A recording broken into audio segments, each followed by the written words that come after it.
pemahaman, walaupun sampai orang ngomong tuh itu gila dokter tuh, kenapa sapi ditanyain sakit apa gitu kan, sapinya nggak jawab, yang tahu mau aja gitu, mau gitu ya.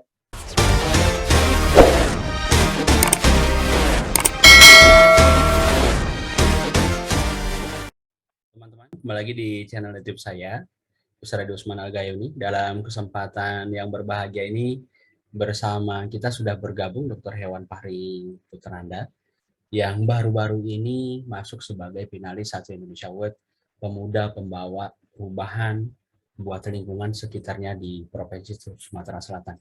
Kita akan ngobrol lebih jauh dengan Dr. Fahri, bagaimana kiprah beliau, kemudian apa pesan-pesan beliau menyangkut perhatian kita ke hewan dan bagaimana sampai beliau bisa masuk sebagai finalis Satu Indonesia Award ini.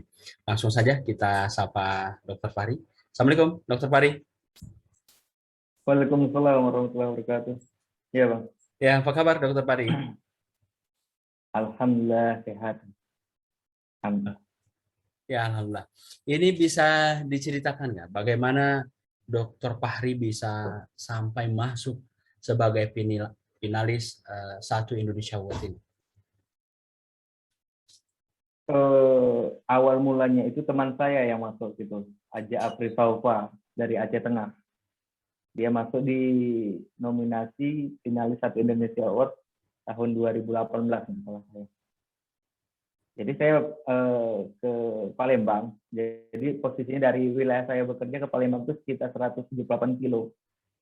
Karena saya tahu dia mau datang, saya datangin ke kota Palembang, jumpa sama Aja, ngobrol. Dia bilang, ayo Lahri, ikut aja Satu Indonesia Award.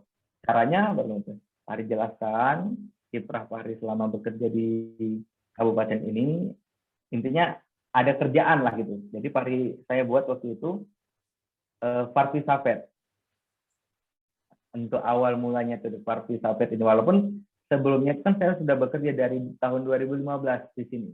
Tapi belum ada nama, kita bawa nama dinas aja kan. Tapi kalau untuk mengajukan diri itu ke ikut nominasi finalis Satu Indonesia Award, kita harus punya nama, ada kelompok atau sendirian kan. Waktu itu saya buat Partisapet, saya ajukan melalui Aja tadi. Hari 2018, 19, 2021 ini baru sekarang masuk nominasi. Yang sebelumnya kan mereka memilah-milah apakah kegiatan ini kira-kira bermanfaat untuk masyarakat, banyak kan begitu. Tapi terakhir di bulan berapa? Bulan 5, bulan 6 dari orang Australia ngabari saya, "Dok, apakah masih melaksanakan kegiatan ini?" katanya. "Masih," saya bilang. "Ya udah kalau gitu kita masukkan ya, Dok." Dari saya tuh nggak salah nomornya di ribuan lah, di 4.000 entah 3.000 seberapa gitu nama saya itu. Istiqomah Dok, mudah-mudahan nanti masuk setidaknya 100 besar lah, atau ya nggak nyangka aja bisa masuk 22 besar kan seluruh Indonesia. Saya nggak ada berpikir bahwa saya harus menang, tapi saya udah melakukan apa yang terbaik untuk masyarakat gitu. Ya, Itu tahap yang awal. Ya, ini kan luar biasa ya. Dari ribuan masuk 22 besar se-Indonesia. Jadi yang dilakukan Dr. Fahri ini apa kegiatannya menyangkut profesi dokter, dunia perhewanan ya, dan pengaruhnya ke masyarakat di Sumatera Selatan ini? Iya, baik. Itu wilayah kerja saya kan di Sumatera Selatan, Kabupaten Musi Banyuasin, Kecamatan Plaka Tinggi. Itu memang daerah transmigrasi. Di sini tuh ada beberapa orang Jawa, banyak sekali dari Jawa Barat, Jawa Timur, Jawa Tengah. Yang nggak ada cuma orang Gayo. Orang Aceh itu jarang, palingan 1-2 biji kan, 1-2 orang. Pertama ke sini tuh saya bingung gitu. Walaupun lah mungkin saya memang di Aceh, tinggal di Aceh Tengah khususnya, tinggal di kampung lingkungan orang Jawa juga. Jadi banyak sedikit saya paham mereka ngomong apa gitu, tapi membalas bahasa mereka itu agak susah bagi saya. Awal saya bekerja 2015, maksimal kerja itu 2016, itu yang memberatkan saya untuk menyampaikan maksud saya itu ke masyarakat sini kan. Ada mereka yang tidak paham, memang tidak paham sama sekali bahasa Indonesia, Ada yang memang tidak mau tahu. Karena bagi mereka tuh dokter hewan tuh baru. Mereka baru mengenal dokter hewan. Jadi di situ kalau saya cuma ngomong, mereka nggak akan dengar. Jadi saya langsung tindakan aja. Mereka saya perhatikan ada yang pelihara ternak sapi, ada yang pelihara ternak kambing. Waktu itu langsung saya turun ke lapangan, saya pegang kondisi info ini seperti ini, seperti ini. Waktu pertama-pertama tuh orang nggak mau dengar. Alasannya mereka sudah beternak katanya. Kami udah beternak, nak. Dari sebelum kamu lahir kami sudah beternak. Jadi kami sudah paham lah katanya gitu. Ya. Di situ saya berpikir, iya Bu, benar. Ibu sudah beternak, Bapak sudah beternak dari sebelum mungkin saya lahir. Tapi apakah yang Ibu lakukan itu yang benar? Saya bilang. Jadi dia bingung. Emang yang kami kerjakan yang salah katanya. Bukan salah, tapi kurang benar, kurang tepat. Yang tepatnya bagaimana? Nah, disitulah saya tunjukkan ada berbagai macam dari basic dari dokter hewan itu sebenarnya khusus untuk kesehatan, Pak. Kesehatan bisa untuk manajemen kesehatan, bisa manajemen obat. Tapi di situ tadi karena mereka beternak, intinya basic saya yang ilmu hewan kesayangan berputar 360 derajat untuk ilmu ternak gitu. Saya gali lagi, saya buka-buka buku lagi, tanya-tanya lagi sama senior, tanya-tanya lagi sama, pokoknya Google pun nggak kalah itu. Mana cara melihat sapi yang sehat seperti apa, ternak yang sehat seperti apa gitu. Tapi seiring berjalannya waktu, dari tahun pertama mereka tidak peduli, tahun kedua masih saya tetap mendedikasikan diri gitu. Tahun ketiga baru mereka ada mulai penasaran kan. Ini dokter hewan kok gigih banget, kita udah nggak mau maksa gitu. Saya bilang bukan saya paksa Bu, ini sistem pemeliharaan Ibu kurang tepat. Dari tradisional kita ubah dengan sistem yang lebih modern, saya bilang gitu. Caranya gimana katanya? Setiap setahun memberikan obat cacing 3 kali setahun. Berarti 4 bulan sekali diberikan obat cacing, itu rutin. Kalau untuk vitamin 1 bulan sekali. Emang manfaatnya apa katanya? Nanti Ibu lihat sendiri. Saya nggak bisa bicara sekarang karena belum ada hasilnya. Bayar nggak? Nggak usah. Nggak usah bayar. Karena kalau udah urusan uang, mereka nggak susah itu. Nggak usah bayar, Ibu kasih alhamdulillah, nggak kasih nggak apa-apa, saya bilang. Jadi seiring berjalannya waktu, setiap pengobatan yang saya lakukan tuh ditanya berapa Dok? Terserah. Kalau ada bahasa orang Sekayu, bahasa kasar tuh basing namanya. Basing, terserah, bebas gitu, ataupun seikhlasnya, saya bilang gitu. Sampai saat ini, hampir 7 tahun saya bekerja begini, karena saya sering agak sedikit bukan menyepelekan ataupun malah merendahkan status dokter hewan, tidak. Karena semuanya tergantung di tempat kita kerja. Beda kalau kita di klinik kan, klinik pasti ada harga, ada rupa kan begitu. Kalau di sini nggak bisa, walaupun itu operasi besar sekalipun, kita nggak bisa terapkan sekian juta, nggak bisa. Terserah Ibu ngasih berapa, seikhlasnya Ibu. Malahan yang enaknya itu peternak di sini udah nggak nanya lagi, langsung masuk amplop langsung ngasih. Saya lebih mau yang situ, berapapun yang dikasih saya terima. Dan lagi memang apa ya, istilah orang zaman dulu itu benar lah. Di situ bumi dipijak, di situ langit dijunjung gitu ya. Kita nggak bisa bawa cara gaya kita orang Aceh seperti apa, kasar ngomongnya segala macam. Kita harus ngikut gaya mereka walaupun di hati kita tuh tidak terima, tapi tetap kita punya ideologi, kita punya pendirian, itu yang ditegaskan begitu. Ya, ini luar biasa ya tantangannya Dokter Pari ya, meyakinkan masyarakat. Tapi seiring waktu perubahannya itu tahun keberapa sehingga masyarakat ini ngikut, kemudian melihat oh ternyata ini benar begitu. Oh gitu. Itu udah masuk tahun kedua, Pak. Tahun kedua ya? Bang. Nah, karena tahun pertama yang kedua itu kan saya kasih bukti. Pemberian obat cacing pada sapi yang lagi bunting, yang mereka pahami, obat cacing itu malah membunuh anaknya nanti katanya. Nggak bisa Dok. Kenapa? Saya bilang. Dari dulu, dari dokter belum lahir, obat cacing itu dikasih ke sapi bunting itu maka malah bunuh anaknya. Ini kan obatnya sudah diperbaharui, saya bilang. Ini nggak akan membunuh anaknya dengan syarat pemberiannya di atas umur 45 hari, saya bilang. Umur buntingan 45 hari. Jadi dengan berat hati dia percaya tidak percaya ya sudah. Tapi kalau nanti anaknya mati, dokter ganti rugi. Gitu.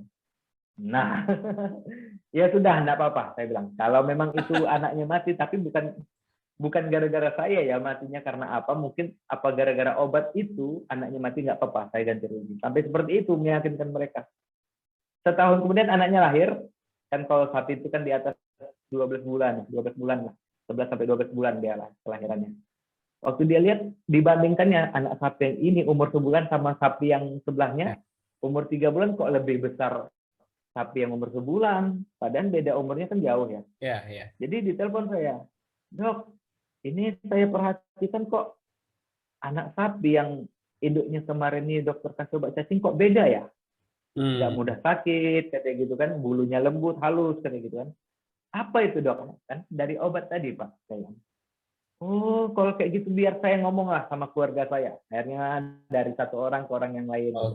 Sampai semuanya udah terbiasa bahwa kalau udah habis obat cacing mereka ngubungi saya, dok, obat kami udah habis. Jadi itu ya, jadi bisa dibilang langkah pertama saya untuk itu masih tahap obat cacing. Nanti ada lagi vitamin, ada obat jamur, ada antibakteri segala macam tuh. Saya nggak pengen buru-buru. Yang biasa dulu, penyakitnya kan biasa kan cacingan pak. Cacingan itu dulu yang saya tuntaskan, baru ke tahap selanjutnya. Begitu. Ya, jadi setelah mereka lihat sendiri, sampai ini taruhan ceritanya ya. Kalau mati bayar begitu ya. Jadi kemudian mereka mati bayar. Barulah cerita ya dari mulut ke mulut. Nah, akhirnya mengikut gitu ya, Dokter Fahri ya. Nah, ini umumnya masyarakat di sini tuh ternak apa aja? Mayoritas sapi. Sapi ya? Mayoritas sapi, kambing, sama unggas lah. Unggas itu ada ayam, ada itik. Tapi mayoritas sapi. Malahan di wilayah kami ini nanti karena bukan saya bilang dedikasi saya, tapi dedikasi masyarakat seluruhnya. Yang dulunya ternaknya itu dilepaskan aja ke lahan, pergi 10, balik 20 gitu kan. Sekarang ini banyak udah melihara di rumah gitu. Ada kandang, palingan istilahnya kalau orang Jawa sendiri diangon, pergi pagi balik sore gitu. Jadi kalau bisa dibilang jumlah sapi untuk saat ini yang terdata itu sekitar 4.800 ekor sapi Bali. 4.800 ekor seluruh kecamatan Selacak Tinggi yang udah terdata kan. Dan itu juga membuat pemerintah merespon untuk kedepannya kita bakal dibuat SPR, Sekolah Peternakan Rakyat. Nah, nanti mudah-mudahan dengan ada SPR ini peternakan di sini pasti lebih maju lagi begitu. Walaupun nanti misalnya saya sudah tidak bekerja di sini, setidaknya udah ada langkah yang saya buat bagi orang yang nanti selanjutnya datang masuk sini begitu. Ya. Dan itu nggak terlepas dari kiprah Dokter Fahri tentunya. Sehingga ini membuka pikiran pemerintah di sini untuk membuka sekolah tadi. Dan kembali ke finalis Satu Indonesia Award tadi. Bagaimana kemudian prosesnya sampai masuk ke finalis itu dari pendaftarannya tadi? Oke. Jadi waktu itu dari pihak juri tahap awal nanyakan kegiatan apa yang saya buat gitu. Saya buat namanya Partisapet. Nah, Partisapetnya apakah klinik atau bagaimana? Tidak, itu cuma nama saja. Saya bilang itu kalau kegiatan yang sebenarnya itu dokter hewan merantau keliling ke daerah lokasi transmigrasi gitu. Nah, baru mereka agak penasaran. Jadi dokter ini bukan asli orang sini, bukan. Saya bilang. Asalnya gimana? Dari Aceh gitu. Oh, jauh sekali dari Aceh, jauh-jauh pergi ke sini tempat transmigrasi yang wilayahnya jalannya jelek, sinyal HP susah, mati lampu hampir setiap hari kan begitu. Kok tahan dok? Sampai seperti itu. Kok tahan dok? Ya, itu sebagai motivasi saya bilang. Saya punya ilmu, setidaknya bermanfaat untuk orang banyak itu. Kenapa nggak buat di Aceh aja? Di Aceh udah rame, udah ramai di situ. Di sini mereka kebetulan tidak punya dokter hewan itu. Dokter hewan sampai dari dinas tempat saya bekerja meminta saya untuk membantu sampai 3 kecamatan. 1 dokter hewan. Saking tidak adanya sumber daya manusia dokter hewannya di sini sangat-sangat kurang. Ya. Makanya kadang-kadang di waktu-waktu tertentu apabila dari kecamatan lain minta saya datang, saya harus datang. Walaupun ya maklum jalannya tanah semua. Ya. Tapi alhamdulillah banyak suka dan duka, banyak saudara. Intinya dari dulu, dari awal saya waktu masih muda, waktu masih kecil, ayah saya kan dari peternakan. Dulu sebenarnya Pak, saya paling benci yang namanya dokter hewan. Benci sekali. Benci dokter hewan, benci mantri hewan. Kenapa? Kenapa mereka mau mengobati ternak tidak dibayar? Karena saya ngalami sendiri, ayah saya sampai 3 hari, 4 hari nggak pulang ke rumah, ngobatin ternak orang, atau dulu ada vaksin rabies gratis, misalnya seperti itu, atau vaksin ayam sampai berhari-hari. Jadi kan karena saya masih kecil, saya kan belum tahu apa-apa. Jadi saya ngomong gini, nanti kamu bakal tahu kalau kamu udah mengalaminya. Ya. Jadi penasaran kan, dari benci akhirnya nyari tahu apa sih sebenarnya mantri hewan atau dokter hewan atau peternakan ini. Makanya saya kuliah dokter hewan. Dulu awal mulanya nggak dokter hewan saya.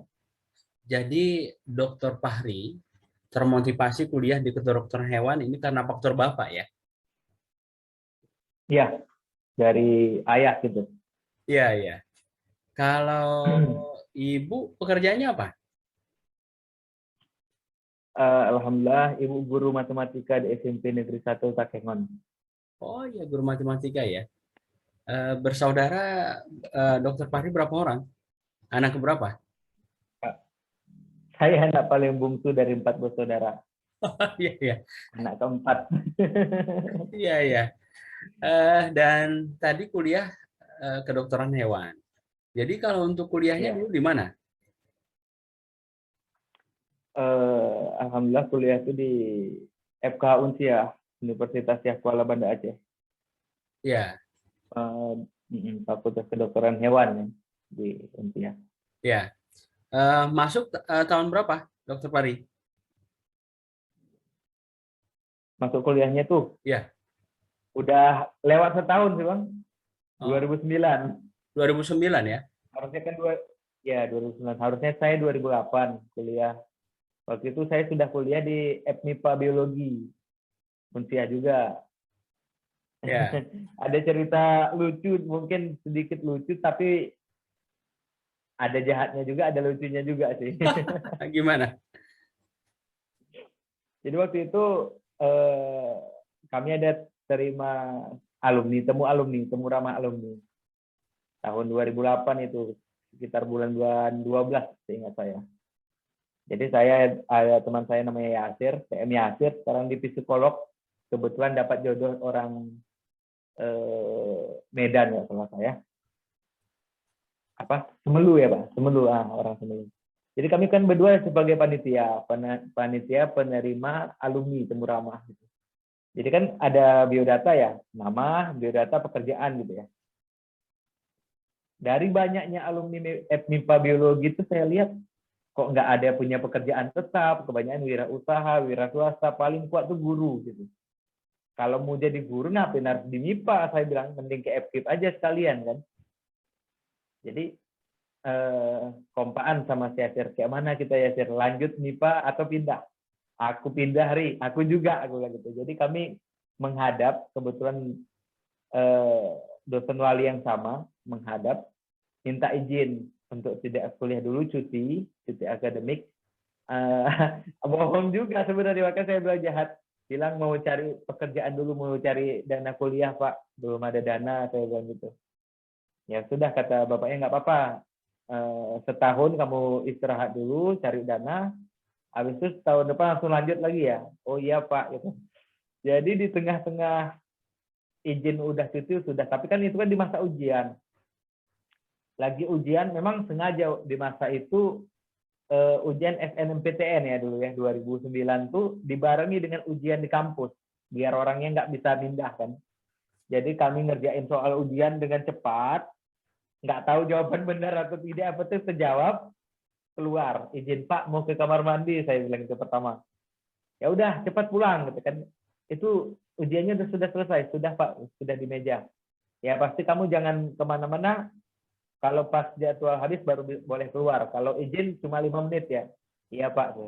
Habis saya keluar, teman saya si Yaset tadi ikut juga, Pak saya juga ke kamar mandi. Kenapa kalian? Ada kongsian. Ada janjian di kamar mandi gitu. Wah, diketawain lah rame-rame gitu. Intinya dia keluar, langsung ngebut naik motor ke tempat lokasi ujian ya, walaupun nggak terlalu jauh. Kami ujian tuh di gedung mata kuliah umum. Lokasi ujiannya di Fakultas Pertanian, jarak kilo lah kurang lebih. Udah masuk ke ruang ujian kan terkejut. Lah, ini kayaknya anak kuliahan gitu kan, bukan anak yang mau ujian. Kalian mau ngapain ke sini sama satpamnya? Mau ujian senam PTN, Pak. Nah, ya udah masuk. Ini udah jalan 30 menit kan. Waktu nyampe ke duduk tadi, ini kayak mana mau ujian? Apa yang mau dijawab gitu, senam PTN gitu kan. Yang penting dijawab aja sih, bukan itu. Lulus nggak lulus, seperti yang kita rencanakan, pokoknya kita keluar dari MIPA saja. Nggak ada apa, maksudnya orang kan ada istilah kursus dulu sebelum senam PTN gitu kan, ada istilah bimbel gitu. Kami tadi memang nggak ada sama sekali, nggak ada persiapan untuk ujian itu. Tapi waktu lihat di koran, lihat ada nama saya nomor pertama ini. Itu sepupu saya yang Banda Aceh ngomong, nelpon kan, Bang, abang lulus senam PTN, kedokteran hewan Unsiang. Hah? Pelongok saya agak kurang percaya gitu kan. Padahal aku jawabnya tuh asal-asal sih, bukan asal, maksudnya semampunya aja kan. Jadi waktu lihat koran dulu, di koran Serambi itu, ada nama saya nomor pertama, Pak Hari Putranda. Bingung saya, Pak, ini Pak Hari Putranda yang mana nih gitu. Nanti dikira saya rupanya ada yang lain kan. Ternyata habis itu coba cek ke Banda Aceh, lihat nama itu ada diterima di kedokteran hewan Untias. Bro, saya bilang ini nggak tahu ini beruntung atau malah enggak. Saya di situ masih meyakinkan diri kalau pilihan saya itu tepat gitu. Jadi waktu itu saya coba kasih, karena memang dari dulu ayah saya minta, pinginnya salah satu anak ayah tuh ada yang di bidang peternakan, kalaupun tidak sarjana peternakan, dokter hewan katanya gitu, kalau memang bisa gitu. Kami semua karena tahu ayah bekerja seperti itu, pergi pagi pulang sore gitu kan, apa yang diberikan sama kami nggak ada, jadi agak sensitif masalah peternakan ini. Saya pernah dulu juga mungkin ayah saya mungkin sakit hati dia dengan omongan saya kan, baru bilang ayah nih kerja 3 hari 3 malam, bawa pulang ke rumah telur, bawa pulang ke rumah kelapa gitu, uangnya mana? Karena mungkin di masa itu saya belum paham, jadi dia ngomong gitu, nanti kalau kamu sudah mengalaminya baru kamu tahu seperti apa. Jadi saya coba membuktikan kata-kata ayah itu, saya masuk dokter hewan. Jadi waktu ngomong sama ayah Fahri masuk dokter hewan, ayah terkejut. Nah, bukannya kamu di MIPA biologi gitu? Enggak, udah keluar. Ini anak ini, ya sudah katanya kan. Coba kamu jalani, masalah biaya, insya Allah ibu sama ayah yang mengkuliahkan kami itu tanggung jawab kami katanya gitu kan. Tapi kalau misalnya kamu lebih berprestasi, mudah-mudahan dapat beasiswa kayak gitu. Jadi itu tadi Pak, saya pikir apa yang kujalani itu yang akan kulakukan begitu. Dokter hewan, nggak ada cita-cita, nggak ada keinginan, tapi ingin membuktikan kata-kata orang tua tadi. Kalau kamu udah tahu jalan itu, kamu rasakan, pasti kamu akan pahami. Ternyata benar. Apapun yang dikatakan orang tua saya gitu, saya ngobatin ternak, cuma bilang makasih dok, ataupun malah dikasih sayur gitu kan, dikasih ubi, itu udah senang aja rasanya tuh, nggak perlu uang kalau saya perasaan kan. Dan syukur alhamdulillah pulang ke rumah, istri juga oke aja, ayo deh ada ubi kita goreng gitu. Nah di situ yang saya rasakan, oh pasti dulu ayah saya ini yang dirasakannya gitu, nikmat yang seperti ini ternyata, bukan hanya dengan uang atau materi kan. Jadi ya senang aja gitu, pekerjaan ini itu bagi saya menyenangkan gitu. Ya, ini menarik ceritanya ya. Jadi udah kuliah, kemudian ikut SMPTN lagi, dan nggak ada yang kebetulan. juga dari doa Oke. orang tua juga sebetulnya. Akhirnya doa itu tercapai dan memang ini sudah panggilan hidup juga jadi dokter hewan ini. Ya, Dan sekarang eh, dampaknya hasil doa itu ini dokter Fahri bisa masuk 22 finalis satu Indonesia Award ini luar biasa dokter Fahri. Tentu ini membanggakan orang tua, keluarga, juga menginspirasi banyak orang di negara kita untuk berbuat lebih di lingkungannya dengan bidang yang berbeda. Nah, kita kembali ke proses penilaiannya, seleksinya tadi. Jadi dari tim Satu Indonesia Award ini, apa yang mereka nilai? baik. Jadi dari Astra ya, Astra itu Ya, yang Satu Indonesia Award Astra. Jadi yang mereka tanya sama saya dulu, kegiatan apa sih yang bermanfaat yang Mas lakukan, katanya, yang Pak Hari lakukan, yang bermanfaat untuk masyarakat luas, katanya. Saya kan masih bingung karena pekerjaan ini kan dokter hewan yang lain pun pasti seperti yang saya kerjakan begitu kan. Apa yang membedakan Mas Fahri gitu waktu seleksi tahap akhir kemarin, apa yang membedakan Mas Fahri dengan dokter hewan yang lain? Yang notabene mereka juga bekerja, ngobatin ternak gitu, dan sebagainya, atau edukasi, pelayanan masyarakat, segala macam mekanismenya seperti apa yang membedakan itu? Jadi yang membedakan saya bilang, saya Pak jauh-jauh merantau dari Aceh, pergi ke sini, ke daerah transmigrasi yang nggak ada dokter hewannya. Itu yang membedakan. Kalau yang lain mungkin kebanyakan dia memang orang situ bekerja di situ, rumah di situ, keluarga di situ. Ini saya merantau jauh-jauh, kok mau gitu loh, dari Aceh ke tempat yang memang nggak ada. Karena saya mikir mereka butuh saya. Itu yang saya tegaskan pertama.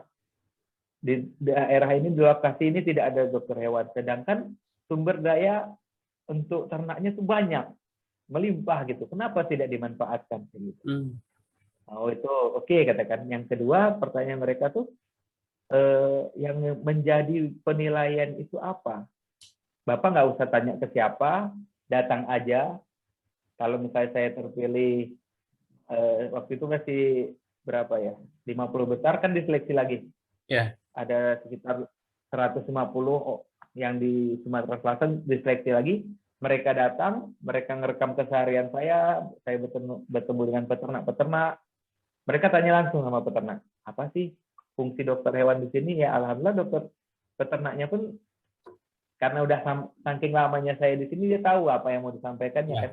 Semenjak dokter hewan ada di sini Pak, kami sapinya yang ada kurang-kurang sehat jadi sehat, disuntik Pak dokternya gitu. Saya nggak ada ngajarin seperti apa, terserah Bapak mau ngomongin apa. Saya bilang, saya nggak minta Bapak tuh nunjukin saya yang baik-baiknya gitu, maupun jelek-jeleknya silahkan. Saya bilang. Mereka ngerekam sendiri ke sini, mereka lihat saya pergi naik motor, saya motor kuliah, dari zaman kuliah atau motor metik, udah dari 2011 kan, udah pokoknya udah dibilang hancur masih awet lah. Dengan jalan-jalan yang kurang-kurang, harusnya motor metik itu jalannya di aspal kan, ini jalannya di tanah gitu.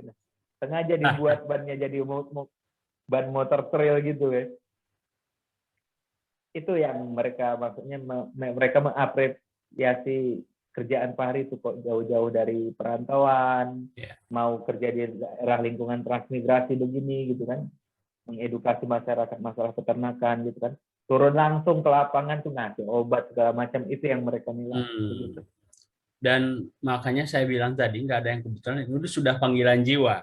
Selain memang doa orang tua tadi ya, karena di daerah transmigrasi yang jauh dengan segala keterbatasan, dan tadi disebutkan dokter hewan juga sangat kurang. Jadi di tempat dokter Fahri ini berapa? Kurangnya dokter itu berapa dengan dokter Fahri? Di satu kabupaten ini cuma ada 4 dokter hewan. Cuma 4 dokter hewan. Ya, 2 dokter PNS, 2 kontrak. Saya salah satunya dokter kontrak yang bertahan kurang lebih 7 tahun di sini. Dan statusnya masih dokter kontrak. Ya, kontrak. atau bukan honor ya, kita kontrak kerja. Jadi setiap tahun sekali kita ada pembaharuan kontrak. Ya, jadi dari 13.148 peserta se-Indonesia, nah Pak Dr. Fahri yang dokter kontrak ini kemudian mewakili Provinsi Sumatera Selatan ya? Karena ini kan per bidangnya, bukan saya bilang bahwa saya satu-satunya dokter, tidak. Mungkin kalau yang lain kebanyakan ke dokter umum ya pembahasannya. Dokter umum seperti yang pemenang apresiasi yang juara 1 itu lebih ke kesehatan manusia. Ya. Tidak ada ditampilkan tentang kesehatan hewan. Jadi dari penjurian waktu saya masuk tentang Parvisapet ini, dokter hewan perantau yang bekerja atau yang mengabdi kepada masyarakat transmigrasi. Jadi mereka jadi terbuka pikirannya, kenapa nggak kita masukkan ini? Ini belum pernah loh, jarang-jarang loh. Walaupun sebenarnya di luar sana ada orang yang lebih dedikasinya dibandingkan saya gitu kan. Cuman saya agak lebih pede aja, coba saya masukin punya saya dulu gitu, tentang kesehatan hewan begitu. Yang tujuannya kan ada keterkaitan antara manusia dan hewan juga. Bisa ke penyakit zoonosis misalnya gitu, penyakit yang bisa ditularkan dari manusia ke hewan ataupun sebaliknya. Seperti rabies, mungkin Bang Yusradi pernah dengar kalau anjing yang terinfeksi rabies gigit manusia, manusia yang bakal kena rabies juga. Ya. Soalnya di situ. Oke, Dokter Fahri ini sangat menginspirasi sekali ya. Dan sebelum kita tutup podcast kita, jadi tantangan jadi dokter hewan itu apa?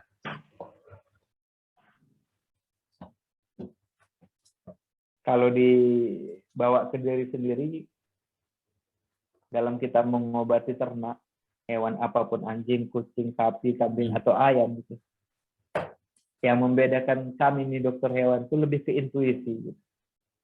Pemahaman, walaupun sampai orang ngomong tuh, itu gila dokter tuh. Kenapa? Sapi ditanyain sakit apa gitu kan. Sapinya nggak jawab, yang tahu mau aja gitu. Mau gitu ya. Jadi kalau manusia, bukan kita membedakan. Memang semuanya kan profesi itu punya spesialiti masing-masing gitu ya. Kalau dokter manusia kan paling tanya, sakit apa Bu? Sakit perut, dikasih obat sakit perut. Gitu. Kalau dokter hewan ini kita kan nggak bisa nanya ke pasien kita. Dan ada satu-satunya yang cuma dokter hewan punya, tuh dia nggak bisa menikah dengan pasiennya. Iya kan? Kan nggak mungkin kita nikah sama sapi. Itu yang bagi saya itu paling mendasar sebagai profesi dokter hewan. Kita harus yakin pada kemampuan kita dan tujuan kita apa. Alhamdulillah bagi saya dalam bekerja itu ada empat poin yang menjadikan saya lebih fokus, menjadikan saya lebih puas untuk apa yang saya dapat. Yang pertama tuh kerja keras, yang pertama. Kemudian kerja ikhlas. Dan yang poin ketiga tuh kerja cerdas. Dan yang terakhir yang membuat saya tuh selesai itu kerja tuntas. Karena kalau mau kerja ikhlas, kerja keras, kerja cerdasnya sudah jalan, tapi kalau tidak tuntas, sama aja bohong. Maka dari itu apapun yang saya kerjakan, yang penting saya ikhlas dulu, lillahi ta'ala, ini demi masyarakat, untuk bantu masyarakat. Kalau masalah rezeki itu, Allah udah menjamin itu. Nggak akan ada rezeki yang ketukar. Rezeki atau uang pun yang kita dapat itu sesuai dengan apa yang kita kerjakan. Makanya, walaupun saya ngobatin ternak dengan bayaran yang sangat minim dibandingkan untuk dokter-dokter di praktisi di klinik itu, saya udah senang aja. Apalagi nanti ada kabar, Dok, alhamdulillah sapinya sehat gitu. Nah itu udah cukup bagi saya tuh. Mau nggak dibayar, mau dibayar ya masalah uang belakangan lah. Yang penting ternaknya sehat, perekonomian masyarakatnya lebih berkembang dan bisa berubah begitu. Ya, wah ini luar biasa, Dokter Fahri ya. Ya, didorong karena keikhlasan tadi sehingga muncullah kepuasan batin dan ungkapan seperti ini. Jadi masyarakatnya kemudian berkembang juga, ekonominya juga berkembang. Dan terakhir nih, Ya. Dokter Fahri, apa hal penting yang mau disampaikan sebagai motivasi ke anak-anak muda, terutama termasuk masyarakat menyangkut hewan ini? Baik. Jadi saya adalah salah satu contoh orang yang keluar dari zona nyaman atau dari kampung halaman untuk mencari ilmu, untuk mendapatkan saudara di luar dari wilayah kita. Jadi bagi kalian, teman-teman saya seprofesi dokter hewan, jangan takut, gak usah gusar, kita ini dokter hewan loh. Orang yang butuh kita, bukan kita yang membutuhkan orang. Kita ini bisa, kemana aja kita bisa hidup. Karena kan notabene masyarakat tuh untuk masalah pemahaman, mungkin dia pelihara, tapi dia tidak tahu peliharanya itu sudah benar apa tidak. Itu ada yang kita, begitu.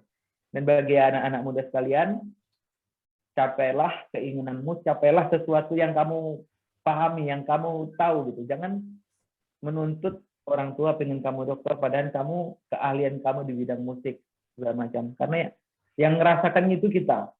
Seperti apapun beratnya, kalau kita udah suka, kalau kita udah senang, itu nggak akan ada hambatan, begitu. Begitu saja. Ya, luar biasa. Pesannya juga kisah inspiratifnya, Dokter Fahri. Terima kasih banyak nih atas waktu dan kesempatannya sudah berpodcast dalam kesempatan kali ini.